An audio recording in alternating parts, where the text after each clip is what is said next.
Bang, paspor saya yang asli ditahan ikan gitu. Dan saya sudah 3 bulan di penjara, Bang. 3 bulan di penjara Jabatan Imigresen Malaysia. Maksudnya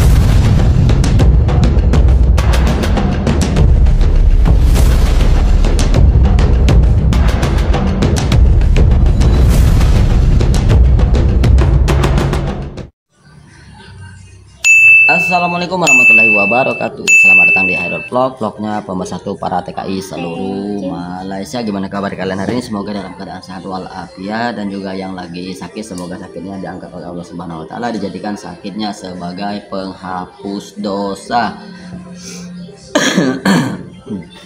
Ini sekarang di tempat saya ini lagi musim batuk, pilek, demam gitu ya kan. Dan juga sebelumnya saya juga menyapa untuk teman-teman TKI khususnya yang ada di Semenanjung Malaysia, TKI Johor Bahru, TKI Malaka, TKI Negeri Sembilan, TKI Selangor, TKI Ampang, TKI Kuala Lumpur, TKI Sabah, Sarawak, dan juga TKI seluruh Malaysia lainnya. Dan juga tak terlupa juga saya menyapa untuk teman-teman warga Malaysia, warga Singapura, warga Brunei Darussalam, dan juga TKI yang ada di seluruh dunia lainnya ya. Ini ada sedikit pertanyaan pembahasan juga. Ini ada pertanyaan dari teman-teman kita ya, warga sesama TKI lah gitu ya kan, yang mungkin kemarin terkena dampak blacklist ya. Oke lah, ini gitu kan. Ini pertanyaannya nih. Nah, ini pertanyaan dari Ibu Betty Medina. Bang, mau tanya bang, paspor saya yang asli ditahan sama majikan gitu. Dan saya sudah 3 bulan di penjara bang, 3 bulan di penjara Jabatan Imigresen Malaysia. Maksudnya 3 bulan di penjara Jabatan Imigresen Malaysia gitu. Dan saya kemarin pulang pakai SPLP, dan di sana ada datanya BLI.WM.DBR sekian sekian sekian.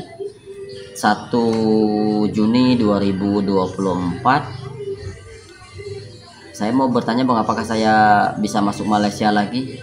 Ya kalau dilihat dari blacklistnya itu ya teman-temannya, itu BRI ini blacklist 5 tahun ya, itu blacklist 5 tahun. Berarti 5 tahun ke depan habis blacklist yang 5 tahun itu mungkin insya Allah bisa masuk lagi ya. Tapi tidak ada jaminan gitu untuk bisa masuk ke Malaysia lagi ataupun lolos lewat imigrasi Malaysia ya. Karena kalau sudah blacklist ini, nama kita itu sudah jelek ataupun alias sudah di blacklist gitu, otomatis nama kita itu akan buruk gitu di Jabatan Imigresen Malaysia. Karena apalagi sekarang kan biometrik, jadi data kita itu cepat sekali terakses gitu ya teman-teman ya. Ini cukup ini juga ya, cukup miris kan, 3 bulan katanya di penjara gitu ya kan. Ibu Betty Madinah 3 bulan, dia bulan, dan juga paspornya ditahan, mungkin karena dia mungkin overstay ataupun visanya mati gitu ya, kita juga kurang tahu ya kan. Ini 3 bulan di penjara, terus dia pulang menggunakan SPLP ataupun surat perjalanan laksana paspor ataupun paspor tendang gitu. Ini sebagai ini juga ya, sebagai pembelajaran buat kita semua ya. Buat teman-teman semua yang saat ini berstatus pendatang asing tanpa izin, pendatang haram, tanpa dokumen, blacklist ataupun segala macam lewat jalur tekong. Nah ini apa yang disampaikan oleh Mbak Betty Medina ini semoga menjadi pembelajaran gitu ya kan.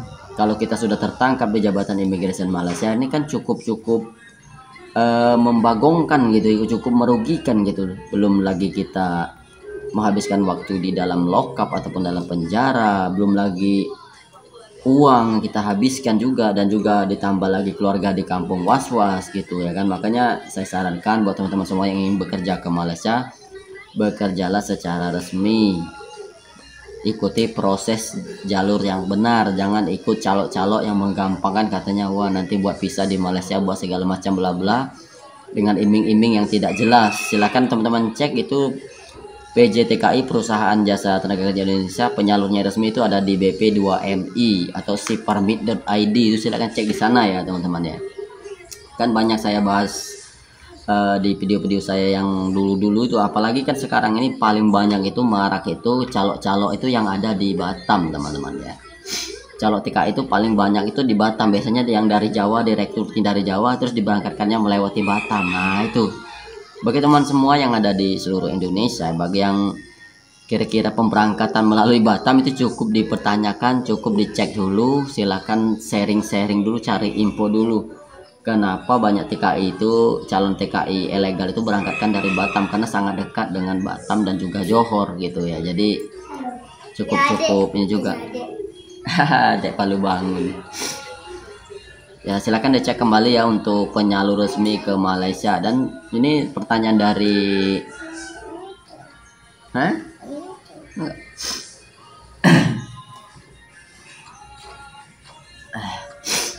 pertanyaan dari Ibu Betty Medina ini cukup mewakili lah, sebagai ini mungkin pengalaman juga lah buat kita semua dan juga untuk Ibu Betty ya, bahwa kalau sudah ditangkap di Jabatan Imigrasi Malaysia itu dipulangkan, itu pulang sukarela itu menunggu ada pemutihan. Coba dibayangkan misalnya kita tertangkap di bulan Januari, pemutihan ada bulan 12, kan cukup lama kita ditahan di Jabatan Imigrasi Malaysia. Kecuali kalau ada yang jamin, warga Malaysia ataupun majikan kita itu yang jamin, ya insya Allah bisa lolos walaupun dengan biaya yang tidak sedikit ya bisa gitu. Cuman kalau nggak ada yang jamin ya bisa berbulan-bulan kita ada di penjara Jabatan Imigrasi Malaysia. Ini yang cukup diantisipasi ya teman-teman ya.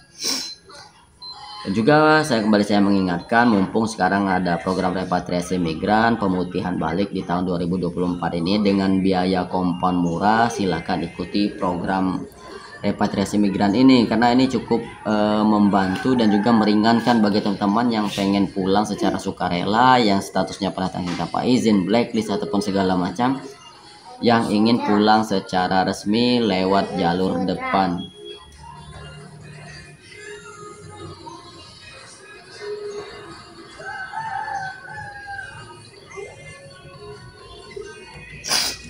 Ada anak saya mau ganti baju, bajunya turun kan.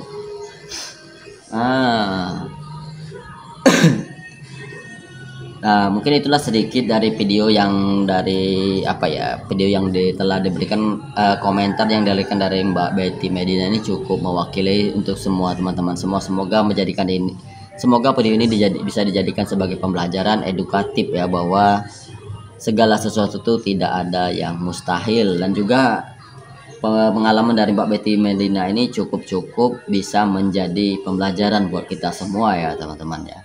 Kalau teman-teman, tanpa berlama-lama lagi, mungkin itulah video singkat yang bisa saya sampaikan. Terima kasih banyak buat teman-teman semua yang sudah mengirimkan berbagai pertanyaan, komentar ataupun kritikan ke Hairul Vlog Channel. Terima kasih banyak.